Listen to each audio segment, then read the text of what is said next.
நாமத்தினால என்னுடைய ஜீவனிற்கு வழியாக உங்களை அன்போடு நான் சந்திக்கிறேன். தேவன் உங்களை காக்க கடவதே. சங்கீதம் 121 அதிகாரத்தை இந்த காலையில் நாங்கள் தியானிக்க இருக்கிறோம்.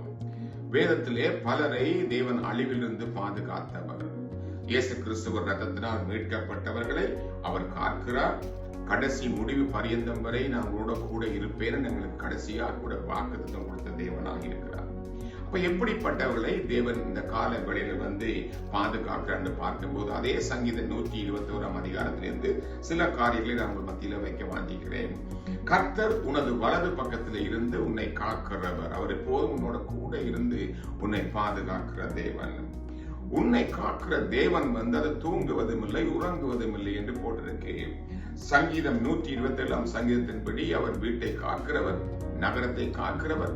அப்படியாக உங்க வாழ்க்கையும் அவர் அப்படியாக காப்பாராக.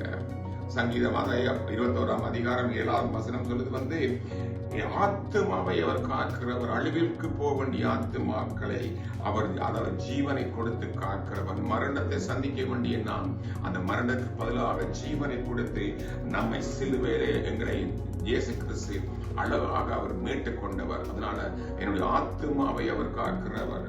அதே 7 சொல்லுது எல்லா தீங்களுக்கும் விலக்கி காக்கிறவர். 1, 2, 3 தீங்கு அல்ல, உன்னுடைய வாழ்க்கையில வரக்கூடிய எல்லா தீங்களுக்கும் அவர் விலக்கி காக்கிறவராம். எப்படி தீங்கு விலக்கி காப்பாராம்? 8ஆம் வசனம் சொல்றது உன்னுடைய போக்கிலும் வரத்திலும் எப்பொழுது என்றென்றைக்கும் வரக்கூடிய எல்லா தீங்குகளுக்கும் அவர் விலக்கி காக்கக்கூடியவர். அந்த கால வேளையில ஆண்டவரே, ஒருவேளை உன்னுடைய சூழ்நிலை தேவன் எங்கே, என்னுடைய தேவனை காணவில்லை, என்னுடைய வாழ்க்கை இப்படியாக இருக்கிறது என்று பல கேள்விகளோடு இருக்கிற அன்பான தேவனுடைய பிள்ளையே, உன்னுடைய வாழ்க்கையில் இந்த சங்கீதம் 121 சங்கீதம் உன்னை இந்த காலவெளியில பலப்படுத்துவதாக. உனக்கு ஒரு தேவன் உண்டு, உன்னை விசாரிக்கிறவர் உண்டு, அவர் உறங்காதபடி தூங்காதபடி உன்னை காக்கிறவர் உண்டு. உன்னுடைய போக்கில வரத்தில் உன்னுடைய ஆத்துமாவை காக்கக்கூடியவர். அந்த தேவன் நல்ல தேவனாக இருந்து உன்னுடைய வாழ்க்கையில இந்த காலவெளியில உன்னை பலப்படுத்தி உன்னுடைய வாழ்க்கையில இன்னும் மீள கட்டுவாராக. ஜெபிப்போம் அந்த நம்பிக்கையோட.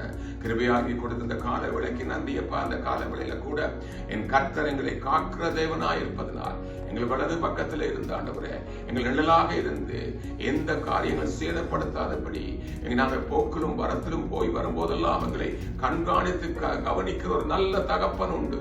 அந்த தகப்பனுடைய கரத்தில் ஒப்புக் கொடுக்கிறோம். இந்த பிள்ளைகளை ஆசீர்வதிங்க. இந்த பிள்ளைகளுடைய தேவைகள், சூழ்நிலைகள், ஆண்டவரே காரியங்கள் மாறட்டும். இயேசுவின் அந்த பிரகாசம் உள்ள வெளிச்சம் ஒரு வாழ்க்கையை உதிப்பதாக இந்த கால விளைவுகளை பலப்படுத்தி உடைய நாள்கள் ஆண்டவர் ஒப்புக் கொடுக்கிறோம். தொடர்ந்து ஓட வாழ, குடும்பத்தோட ஜீவிக்க, சந்தோஷம் சமாதானம் நிறைவாக காணப்பட நான் ஆசீர்வதிக்கிறேன். இயேசு கிறிஸ்துவின் சர்வ வல்லமையுள்ள நாமத்தினால் ஆசீர்வதிக்கிற நண்பின் தகப்பனே, ஆமென்.